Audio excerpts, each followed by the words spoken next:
तो हेलो दोस्तों, एक बार फिर स्वागत है मेरे YouTube channel study with PCM 2.0 में। तो देखिए, आपको इससे पहले 2 से 3 दिन पहले आप लोगों को एक वीडियो मेरे द्वारा दिया गया था, जो पत्र लेखन संबंधित वीडियो था, जिसमें औपचारिक पत्र लेखन और अनौपचारिक पत्र लेखन क्या होती है इसके बारे में हम आप लोगों को बताए हुए थे। अगर आप उस वीडियो को नहीं देखे हैं तो उस वीडियो को जाकर जरूर देख लीजिएगा।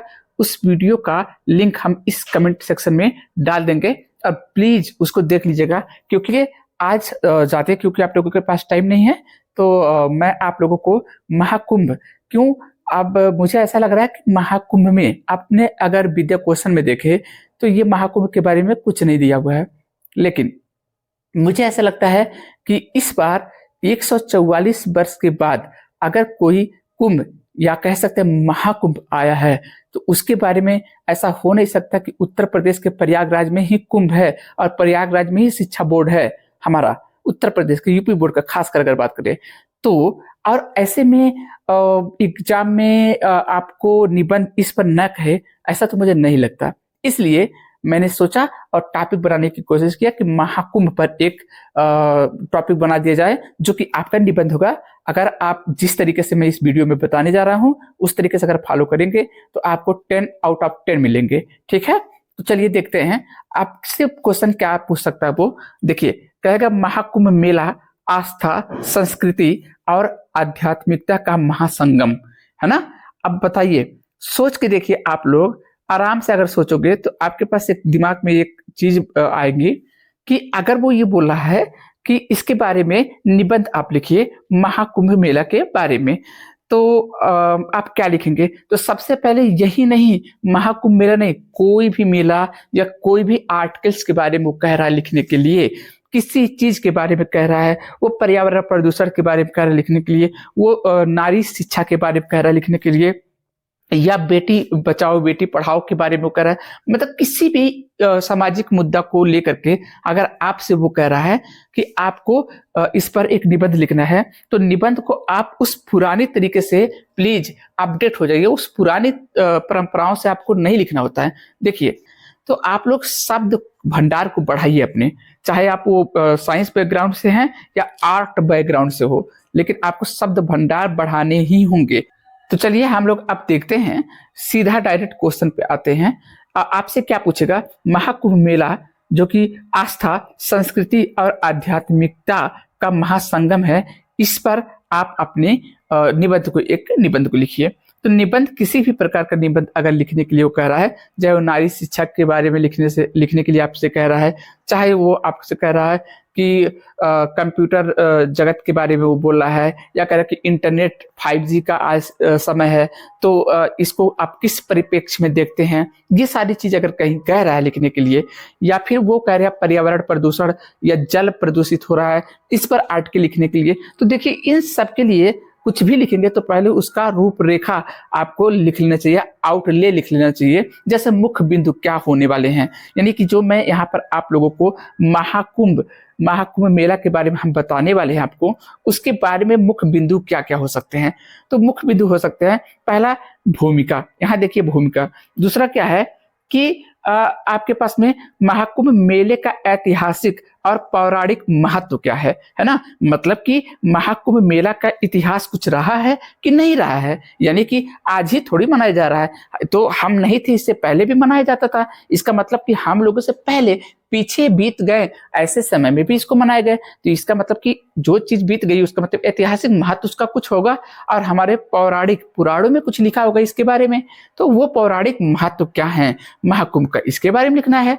फिर कह रहा कि तीसरा जो पॉइंट है ये बोल रहा है कि महाकुंभ मेले के आयोजन का नियम क्या है, यानी कि जब आयोजित करते हैं महाकुंभ मेले को तो सबसे पहले क्या उसका नियम होता है। आपका हर एक चीज का देखिए, जब आप अपने फैमिली में आते हैं, अपने घर में रहते हैं, तो फैमिली का भी नियम होता है कि देखिए जो भी रस्म है वो घर के जो बड़े लोग होते हैं वो निभाते हैं, छोटे पैर अपना छूते हैं बड़े लोगों का, मतलब हर एक जगह एक नियम होती है, एक आयोजन का नियम होता है। तो यहाँ पर आयोजन का नियम क्या है, इसको हम देखेंगे। जो मेजर पॉइंट है उसको हम कवर करेंगे। और आप देखेंगे चौथा जो आपके पास पॉइंट है, ये आपके पास पॉइंट है, महाकुंभ मेले की प्रमुख विशेषता क्या है ना। हम विशेषता के बारे में भी जानेंगे इस अपने सेशन में। और पांचवा यहाँ पर जो पॉइंट बनाए हुए है, इस पॉइंट के अनुसार ये महाकुंभ मेले का आर्थिक और सामाजिक प्रभाव क्या है। और जाहिर सी बात है, आपको पता होना चाहिए। मेरी बातों को जो मैं बोल रहा हूं उसको आप लिखिए, आप वीडियो को पॉज करके उसको समझिए। ऐसा नहीं देखिए स्लाइड देखने आप नहीं है, हम स्लाइड आपको दिखाएंगे ये तो सही है, पर आप मेरी बातों को एक एक बातों को समझिए। महाकुंभ मेले का आर्थिक और सामाजिक प्रभाव, अब आप खुद सोचो, अपना दिमाग लगाओ।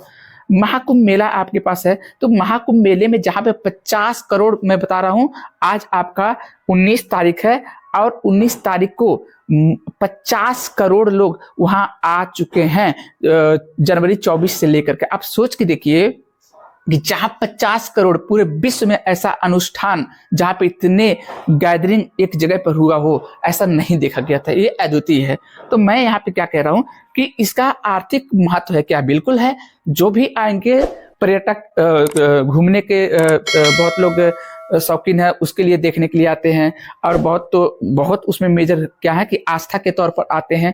तो वो जब आएंगे तो वहां पर उस एरिया को, उस पार्टिकुलर एरिया का जो फाइनेंशियल, या आप कह सकते हैं कि उनका जो एक रेवेन्यू होगा, उनकी कमाई होगी, अर्निंग होगी, वो सारा का सारा इसमें लोगों को मिलेगा। और फाइनली वो चीजें कहां तक जाएंगी, हमारे गवर्नमेंट तक जाएगी। और वो गवर्नमेंट कोई भी स्कीम जब लाता है, या गवर्नमेंट के पास किसी न किसी रूप से अगर धन जाता है, तो फिर वो पब्लिक सेक्टर के लिए ही काम करता है। तो कहीं ना कहीं आर्थिक महत्व तो इस मेले का है ही है, और सामाजिक प्रभाव भी इसका है। सामाजिक प्रभाव इस सेंस में है कि आप खुद सोचो कि आज हमने भी जस्ट बोला कि 50 करोड़ लोग आ गए। अच्छा बताइए, अगर 50 करोड़ लोग आ गए तो क्या समाज में, या फिर देश में, या फिर आउटसाइड ऑफ कंट्री, क्या इसकी चर्चाएं नहीं हो रही है? हो रही है।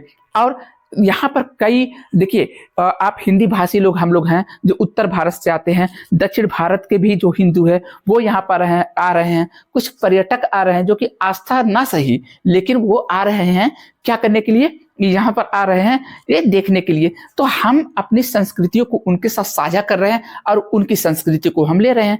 तो ये कहीं ना कहीं समाज में रहने से हम उनकी संस्कृति को और वो हमारी संस्कृति को धारण कर रहे हैं। तो ये सामाजिक प्रभाव तो इसका पड़ा ही है। और सामाजिक प्रभाव अगर पड़ा है तो ये इम्पैक्ट जो है, ये पॉजिटिव इम्पैक्ट है। छठवां है आपके पास में महाकुंभ मेले की चुनौतियां और समाधान की, मतलब कि इसमें चुनौतियां है क्या? बिल्कुल है, चुनौतियां है। कैसे आपको पता कि ये चुनौतियां है? अरे आपने देखा भी कि भगदड़ वहां पे लगी, तो भगदड़ मची तो कितने लोग चले गए। फिर दिल्ली में ऐसे ट्रेन में ऐसे स्टेशन पर ऐसे भगदड़ मचा। तो है चुनौतियां, क्योंकि देखिए इतने जनसंख्या को, 50 करोड़ जनसंख्या, किसी कई देश ऐसे तो है जैसे इजराइल जैसे देश की करोड़ तक जनसंख्या उनके पास नहीं है, 1 करोड़ तक जनसंख्या नहीं है। ऐसे ऐसे देश है और 50 करोड़ लोग गैदरिंग हो रहे हैं। तो उसके लिए शासन प्रशासन के हाथ पांव तो फूल ही जाएंगे। और उसमें हम लोगों को खुद बीइंग ए गुड सिटीजन, हम लोगों को उसमें बढ़ चढ़ करके अपना कर्तव्य निर्वहन करना चाहिए। हमें जो बुजुर्गों का और समाज में और प्रशासन का हाथ बटाने की कोशिश करना चाहिए। तो फिर फाइनली हम देखेंगे कि निष्कर्ष इसका क्या निकल रहा है ना, निष्कर्ष। और कोई भी जब आप निबंध लिखते हैं तो उसमें लास्ट में आपको निष्कर्ष, यानी ओवरऑल इसका क्या निष्कर्ष निकला, चाहे वो पॉजिटिव निष्कर्ष निकले या निगेटिव निष्कर्ष निकले, आपको उसके बारे में चर्चा करना होता है। चलिए हम अब एक एक करके आपसे बातें करते हैं। तो सबसे पहले मेरा हेडिंग है भूमिका। तो भूमिका में हम क्या देखेंगे, देखो बेटा यहाँ पे भूमिका में लिखा हुआ है, महाकुंभ मेला भारत की सबसे विशाल धार्मिक और आध्यात्मिक परंपराओं में से एक है। ये बात सही है कि सबसे बड़ा जो हमारे पास में धार्मिक और आध्यात्मिक परंपरा है, उसमें महाकुंभ मेला कुछ ज्यादा ही बड़ा, और उन सारे आप ये कह सकते हैं कि 9 रत्न अगर हैं तो 9 रत्न में से एक रत्न है ना। तो इस बारे में वो कुछ बातें करने की कोशिश कर रहे हैं। यह मेला हिंदू धर्म का सबसे बड़ा आयोजन माना जाता है, ये भी बात सही है, जिसमें करोड़ों श्रद्धालु, साधु संत, तपस्वी और भक्तगण शामिल होते हैं। आपने देखा कि यूट्यूब के माध्यम से मैंने देखा और चैनल के माध्यम से, हमने न्यूज चैनल के माध्यम से देखा कि इसमें बहुत अजीब अजीब तरीके के और एक एक से महान तपस्वी यहाँ पर आ रहे हैं और उनसे हमारे न्यूज रिपोर्टर बात करते तो कुछ ज्यादा सीखने को मिलता है उनकी बातों को, जो कि हमारे संत है बहुत पुराने पुराने और आप कह सकते हैं कि बहुत ही नामी जानी हस्ती अपने आप में वो हैं, वो यहाँ पर आ रहे हैं। तो ये सब कहाँ थे अभी तक नहीं मालूम, लेकिन जैसे ही कुंभ आया वो बाहर आ गए। नागा को देखिए आप, बाहर आ गए सब लोग। तो कुंभ मेले की विशेषता केवल धार्मिक अनुष्ठानों तक सीमित नहीं है कि केवल हम धार्मिक अनुष्ठान कर रहे हैं, बल्कि यह भारतीय संस्कृति, इतिहास और समाज का प्रतिबिंब प्रस्तुत करता है ना। महाकुंभ मेले की ऐतिहासिक और पौराणिक, ये पौराणिक महत्व क्या है तो देखिए, महाकुंभ मेले की उत्पत्ति की कहानी हिंदू धर्म ग्रंथों में वर्णित समुद्र मंथन से जुड़ी है। मान्यता है कि जब देवों और असुरों ने मिलकर समुद्र मंथन किया, तब अमृत का कलश, जिसको हम कुंभ भी कहते हैं, प्राप्त हुआ। अमृत को लेकर देवताओं एवं और राक्षसों के बीच संघर्ष हुआ। क्या कह रहा है कि अमृत को लेकर देवताओं और राक्षसों के बीच संघर्ष हुआ, जिसके दौरान अमृत की कुछ बूंदें 4 पवित्र स्थानों प्रयागराज, हरिद्वार, उज्जैन एवं नासिक में गिरा, है ना। यही कारण है कि इन 4 स्थानों पर महाकुंभ का आयोजन किया जाता है। मोस्टली ये बातें आप लोग जानते भी हैं, है ना, लेकिन कौन सा बातें कहाँ पे जाके चिप देना है, कहाँ पे जाके लगाना है, ये बातें हमको नहीं आता है। इतिहास में भी कुंभ मेले का उल्लेख है। चीनी यात्री ह्वेनसांग हुआ करता था। ह्वेनसांग ने अपनी यात्रा वृत्तांत में कुंभ मेले का वर्णन किया है, जिससे यह प्रमाणित होता है कि यह मेला प्राचीन काल से आयोजित होता जा रहा है। ऐसा नहीं कि हम और योगी हमारे, मोदी हमारे आ गए आज तो इसलिए ये आयोजन हो रहा, नहीं, ये हम लोग नहीं थे, न जाने कब से ये हो रहा है ना, ये आयोजन होता रहा है। अच्छा, अब हम आगे इसकी जब भूमिका को देख लिए, इसके महाकुंभ मेले की ऐतिहासिक और देखिए हमने ऐतिहासिक महत्व बताया और पौराणिक महत्व बताया। अब आप यहाँ पे थोड़ी सी रुक जाएंगे, आप सोचिए जरा ऐतिहासिक महत्व का क्या मतलब हुआ कि इतिहास में इसका जिक्र कहाँ है। तो इतिहास में इसका जिक्र कहाँ है, जो चीनी यात्री ह्वेनसांग था उसने अपनी यात्रा वृत्तांत में कुंभ मेले के बारे में वर्णन किया। तो वर्णन जब किया तो ऐतिहासिक महत्व हमें पता चल गया।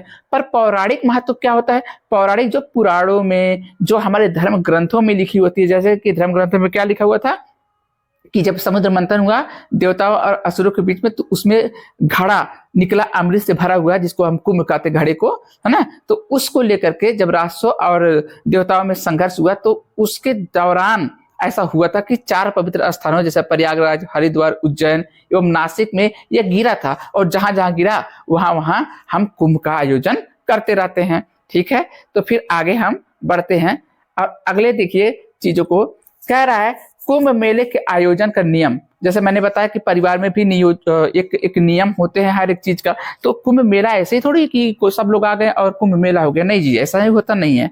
होता ऐसा है कि उसके एक नियम होते हैं। क्या होते हैं आप देखिए आप खुद, और स्क्रीनशॉट जरूर आप इन सब चीजों का ले लेंगे।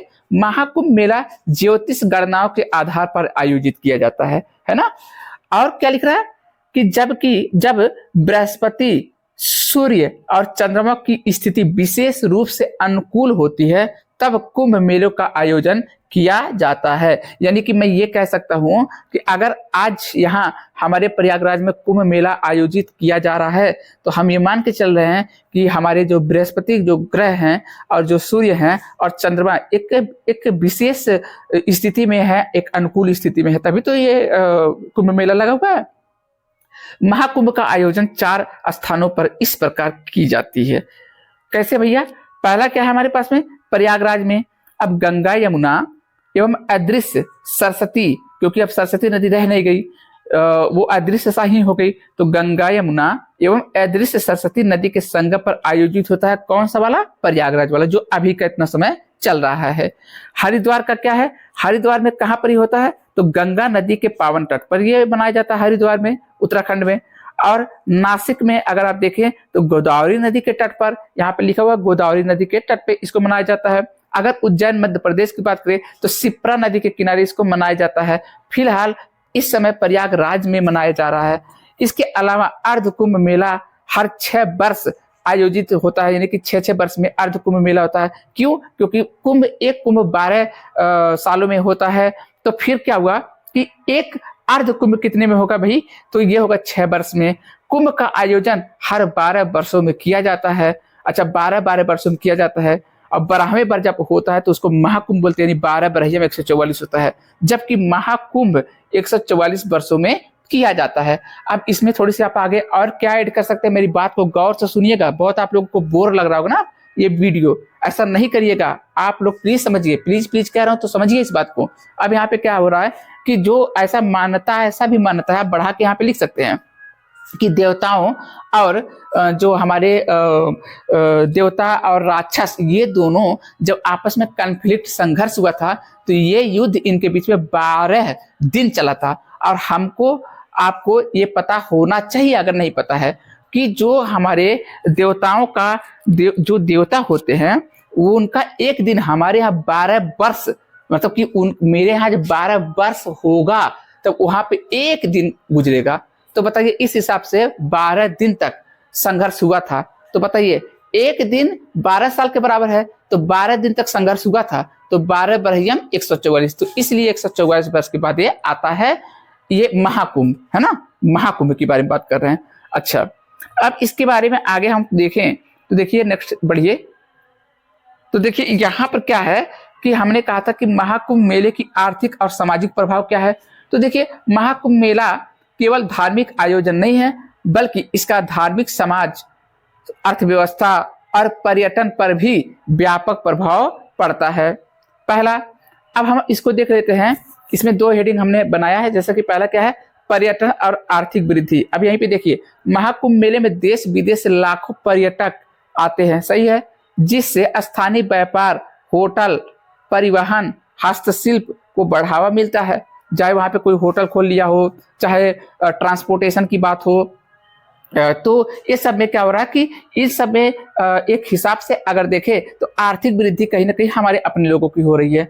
दूसरा आपके पास हेडिंग है इसी के अंतर्गत कि एक सांस्कृतिक आदान प्रदान, जो अभी हमने आपको बताया, यह मेला विभिन्न जातियों, वर्गों और भाषाओं के लोगों को एक साथ लाने का कार्य करती है, जिससे सामाजिक समरसता बढ़ती है। ये भी बात सही है। सामाजिक समरसता क्यों बढ़ती है? क्योंकि मैंने अभी बोला कि जो नॉर्थ में लोग हैं, यानी हम लोग हैं, जो हिंदी भाषी लोग हैं, और तमिल क्षेत्र के, तमिल तेलुगु लोग, केरला के लोग, कर्नाटक के लोग, ये साउथ इंडिया के लोग, चूंकि हम लोगों में ऐसा कभी कभी देखा जाता है कि हम लोग डिवाइडेड की तरह रहते हैं, लेकिन इसके माध्यम से मतलब कि कुंभ मेले के माध्यम से वो जब हमारे प्रयागराज में आते हैं और हम जब उनसे अपनी बातों को कहते हैं, वो अपनी बातों को कहते हैं, तो हमारी संस्कृति आदान प्रदान होती है, और यहीं से एक संपूर्ण देश की एक जो सोच है वो विकसित होती है।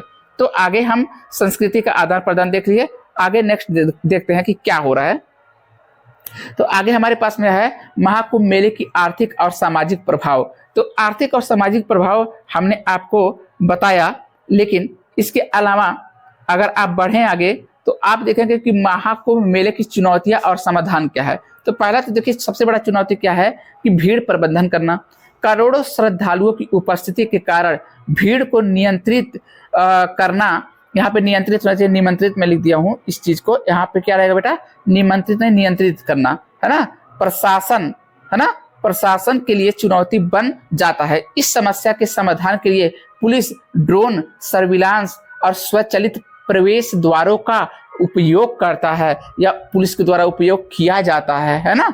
और दूसरा क्या है, स्वच्छता और संरक्षण। देखिए, जहां पर इतने लाखों करोड़ों में लोग आ रहे हैं, तो वहां पर स्वच्छता का विशेष ध्यान देना पड़ेगा। तो मेले के दौरान कचरे का सही निस्तारण, गंगा एवं अन्य नदियों की स्वच्छता बनाए रखना आवश्यक होता है, तो इसका भी हमें कहीं ना कहीं ध्यान देना पड़ेगा। तीसरा है सुरक्षा व्यवस्था।